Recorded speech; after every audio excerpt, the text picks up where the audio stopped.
अपना नाम सोनाली लिखवाना और फिर मुरथल के रास्ते पर ड्राइवर की हत्या की खबर सुनकर रवि परेशान था। सबका शक बार बार ज्योति नाम की लड़की पर ही जा रहा था, लेकिन पता नहीं क्यों रवि ये मानने को तैयार नहीं था कि ज्योति कोई गलत लड़की हो सकती थी और फिर उस ड्राइवर की हत्या में ज्योति का हाथ हो ये जरूरी भी नहीं था। इन्हीं सवालों में कुछ दिन बीत गए। रवि के दोस्त ज्योति को एक बुरा सपना समझकर भूल चुके थे, लेकिन रवि के दिलो दिमाग से ज्योति नाम की लड़की निकल ही नहीं रही थी। कहते हैं वक्त हर मर्ज का इलाज कर देता है, लेकिन पिछले कुछ दिनों में रवि के साथ जो हुआ था उसका इलाज वक्त के पास नहीं था। हर रोज की तरह आज भी रवि कॉल सेंटर में आया तो था, लेकिन उसके मन मस्तिष्क में ज्योति ही घूम रही थी। ऑफिस में सब अपने अपने कॉल पर बिजी थे। कॉल सेंटर का माहौल हमेशा ही भीड़ भाड़ वाला होता है, लेकिन रवि अपने डेस्क पर बैठा हुआ ऐसे खोया हुआ था जैसे चारों तरफ सन्नाटा पसरा हो। रवि के दिमाग में अभी भी सिर्फ ज्योति ही चल रही थी। आखिर ज्योति ने झूठ क्यों बोला? हॉस्पिटल में नाम क्यों गलत बताया और अपना नंबर भी गलत दिया? कहीं रात की कहानी भी तो झूठी नहीं, और कहीं कैब ड्राइवर के मर्डर में ज्योति तो नहीं, ऐसा नहीं हो सकता। रवि अपने आप से बातें किए जा रहा था और इसी उधेड़बुन में इतना खोया हुआ था कि उसके आसपास क्या चल रहा है उसको पता ही नहीं चल रहा था। रवि के सिस्टम पर लगातार कॉल आ रहे थे, लेकिन रवि को ना कुछ सुनाई दे रहा था और ना कुछ दिखाई दे रहा था। रवि को सिर्फ दिखाई दे रहा था ज्योति का मासूम चेहरा और सुनाई दे रही थी ज्योति की मखमली आवाज जब उसने नर्स के सामने झूठ बोलकर रवि को बचाया था। वो मन ही मन सोच रहा था, जिस लड़की का दिल इतना बड़ा हो सकता है, जो कार से टक्कर मारने वाले को झूठ बोल के बचा सकती है, वो किसी को मार नहीं सकती। रवि अपने आप को समझाने में मशगूल था, तभी उसकी नजर सामने की तरफ पड़ी। सामने कुछ देखकर रवि का पूरा चेहरा पसीने से भीग गया था। उसके डेस्क पे नीले दुपट्टे में कोई खड़ा था और नीला दुपट्टा देखते ही रवि की धड़कनें डर और उत्तेजना से बहुत बढ़ गई थी। वो बस एक टक सामने की तरफ देखे जा रहा था। तभी स्वाति की आवाज रवि के कानों में सुनाई पड़ती है। रवि, कब से तुमको बुला रही हूँ, सुनाई नहीं देता? इतने कॉल तुम्हारे सिस्टम पर ट्रांसफर हो रहे हैं, रिसीव क्यों नहीं करते? कहाँ खोए हुए हो? रवि ने नजरें उठा के ऊपर देखा तो स्वाति थी। रवि का चेहरा पसीने से तरबतर हो गया था। एसी ऑफिस में भी ऐसा लग रहा था जैसे रवि किसी तपते रेगिस्तान में बैठा हो। रवि कुछ बोलना चाह रहा था, लेकिन उसके मुंह से आवाज ही नहीं निकल रही थी। स्वाति समझ गई थी कि आखिर माजरा क्या है। यार रवि, इतना टाइम हो गया, अभी भी तुम वही सोच रहे हो? मुझे सर ने भेजा है तुम्हारे पास। तुम सही से अपना काम नहीं कर रहे हो। वो बहुत भड़के हुए हैं तुम्हारे ऊपर, और अगर ऐसा हाल रहा ना तो न ये जॉब बचेगी ना तुम्हारे दोस्त। यार, उस लड़की के ख्याल में तुम इतने पागल हुए जा रहे हो कि हम दोस्तों के साथ टाइम स्पेंड करने का भी टाइम नहीं है। जा रही हूँ मैं भी, लेकिन सुनो, एक बात याद रखना, वो लड़की सिर्फ एक हादसा थी और कुछ नहीं। रवि बस स्वाति को सुने जा रहा था। स्वाति थोड़ा गुस्से में थी और जैसे ही जाने वाली थी, रवि ने स्वाति को रोका। अपनी धीमी सी आवाज में बस इतना कहा कि वो लड़की सिर्फ हादसा नहीं, हकीकत भी है, और मुझे उस हकीकत को जानना है, और उस लड़की का नाम भी है ज्योति। और हाँ, एक रिक्वेस्ट है तुमसे, प्लीज नीला दुपट्टा आज के बाद मत पहन के आना। हाँ? स्वाति को और भी गुस्सा आ रहा था। उसने घूर कर रवि की तरफ देखा और तेज कदमों से वहां से निकल गई। रवि अभी भी अपनी कुर्सी पर बैठा हुआ था और स्वाति को जाते हुए देख रहा था। उसको भी नहीं समझ में आ रहा था कि ज्योति के बारे में कैसे पता लगाया जाए। और इसी सोच में रवि ने पता नहीं कब अपना मोबाइल निकाला और खोजने लगा वो नंबर जिस पर ज्योति और सामने ब्रैकेट में सोनाली लिखा था। थोड़ी देर उस नंबर को देखते रहने के बाद आखिरकार रवि ने वो नंबर डायल कर दिया, लेकिन अब वो नंबर अस्तित्व के बाहर बता रहा था।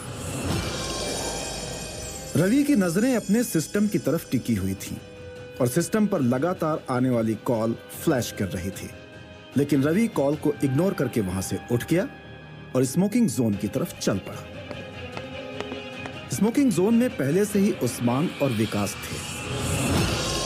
उस्मान ने रवि को आते हुए देख लिया था। उस्मान कुछ बोलना चाहता था, लेकिन रवि उससे पहले ही बोल पड़ा। सालो, तुम लोग मेरे बगैर ही सुट्टा मार रहे थे। उस्मान और विकास दोनों रवि को एकटक देख रहे थे। रवि ने विकास का सिगरेट छीन के एक लंबा कश लिया ही था कि उस्मान ने एक तंज कसा।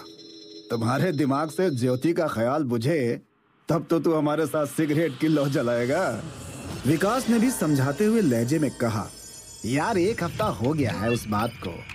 वो ज्योति थी या सोनाली थी या जो भी थी, अच्छा हुआ उससे पीछा छूट गया। एक तो वो कार एक्सीडेंट और वो कैब ड्राइवर के मर्डर में उसका हाथ है, तो बेफिजूल में हम लोग भी घसीटे जाते। उस्मान ने भी अपनी बात जोड़ी। और तेरे साथ जो रात में हुआ, कौन लोग थे वो जिन्होंने तेरे साथ मारपीट की? आखिर क्या चाहते थे वो? क्यों उन्होंने तेरा मोबाइल वॉश आउट कर दिया? क्या रीजन है? उस्मान अपनी शंका बता रहा था। जो भी हुआ उसमें जरूर उस ज्योति का हाथ था। वो तो गनीमत है कि एक आदमी ने तुझे बचा लिया, नहीं तो कुछ भी हो सकता था। रवि कश पे कश ऐसे ले रहा था जैसे वो कुछ सुन ही नहीं रहा है और ना कुछ सुनना चाहता है। उस्मान को समझ में आ गया था कि रवि उन दोनों को अनसुना कर रहा था। उस्मान ने रवि की सिगरेट लेते हुए उसे जमीन पर फेंक दी और कहा, बस कर, सिगरेट खत्म हो गई है, मुंह जल जाएगा तेरा। वैसे भी आज हम लोग पार्टी कर रहे हैं, तो वहीं पे आज जितना दारू पीना है उतना दारू पीना, जितनी सिगरेट पीने का मन हो उतना पीना, वो भी फ्री। तुझको कोई पैसा खर्च नहीं करना है। पता है आज कौन दे रहा है पार्टी? रवि अभी भी उस्मान की बात को अनसुना कर रहा था। रवि जाते जाते सिर्फ इतना बोल के गया था कि आज वो पार्टी में नहीं आ पाएगा, उसकी तबीयत सही नहीं है और वो ऑफिस से जल्द घर निकल जाएगा। उस्मान और विकास को समझ में नहीं आ रहा था कि आखिर रवि को कैसे समझाया जाए। रवि के ऑफिस के नीचे बगल में एक फूड गली थी। कॉल सेंटर के ब्रेक टाइम में वहां काम करने वाले लोगों का अड्डा था। कुछ भी खाने पीने के लिए ऑफिस के लोग वहीं आते थे। रवि आज ऑफिस से घर के लिए जल्दी निकल गया था। रवि ने अपनी बाइक एक चाय की दुकान पर लगाई, एक चाय और एक सिगरेट लिया। रवि के दिलो दिमाग पर अभी भी ज्योति ही चल रही थी। रवि चाय पी रहा था, तभी एक जानी पहचानी आवाज उसके कानों में पड़ी। हाय, पहचाना मुझे? रवि, जो ज्योति के ख्यालों में खोया हुआ था, अचानक जैसे उसकी तंद्रा टूटी। उसने पलट के देखा, पीछे वही लड़का था जिसने घायल रवि को उसके घर तक पहुंचाया था। उसे वहां देखकर रवि एक पल को हैरान रह गया। तुम भी यही किसी कॉल सेंटर में काम करते हो क्या? सॉरी, हमने एक दूसरे को अपना परिचय दिया ही नहीं। उस दिन मैं जिस हालत में था, तुम नहीं आते तो पता नहीं क्या होता। मेरा नाम रवि है। इतना कहकर रवि ने अपना हाथ उस लड़के की तरफ बढ़ाया। लड़के ने हाथ मिलाते हुए कहा, मैं अभय, कैसे हो? किसने मारा था तुम्हें? कुछ पता किया या पुलिस कंप्लेन वगैरह? रवि थोड़ा असहज महसूस कर रहा था। वो नहीं चाहता था कि उस दिन की बात करे। मैं फिलहाल ठीक हूं और पुलिस कंप्लेन करके क्या मिल जाता? रवि ने बेरुखे मन से जवाब दिया। अभय ने रवि की बात में हामी भरते हुए कहा, ये भी सही कह रहे हो। खैर, अपना ख्याल रखना और मेरा नंबर रख लो। मैं जस्ट कॉल में जॉब करता हूँ, पास ही में ऑफिस है, हो सकता है तुम्हें कभी मेरी जरूरत पड़ जाए। इतना कहकर अभय ने रवि को अपना नंबर दिया। रवि ने भी अभय का नंबर अपने मोबाइल में सेव कर लिया। उस समय रवि नहीं जानता था कि अभय रवि और उसके दोस्तों पर नजर रखे हुए है, और रवि से अभय की दोनों मुलाकातें अचानक नहीं हुई थी, बल्कि सुनियोजित थी। अभय रवि का नंबर ले चुका था और कुछ बोलने ही वाला था कि तभी अभय की नजर उस तरफ आती हुई स्वाति पर पड़ी, और पता नहीं ऐसा क्या हुआ था कि अभय स्वाति को देख के चौंक सा गया था। अभय ने चाय का कप डस्टबिन में डाला और रवि से कहा, सॉरी मुझे निकलना पड़ेगा, मैं लेट हो गया हूं, मेरी एक इंपॉर्टेंट मीटिंग है। अभय ने हाथ मिलाया और जल्दी जल्दी कदमों के साथ गली से बाहर निकल गया। ऐसा लग रहा था अभय को स्वाति पहले से जानती थी और अभय स्वाति की नजरों से बचना चाह रहा था।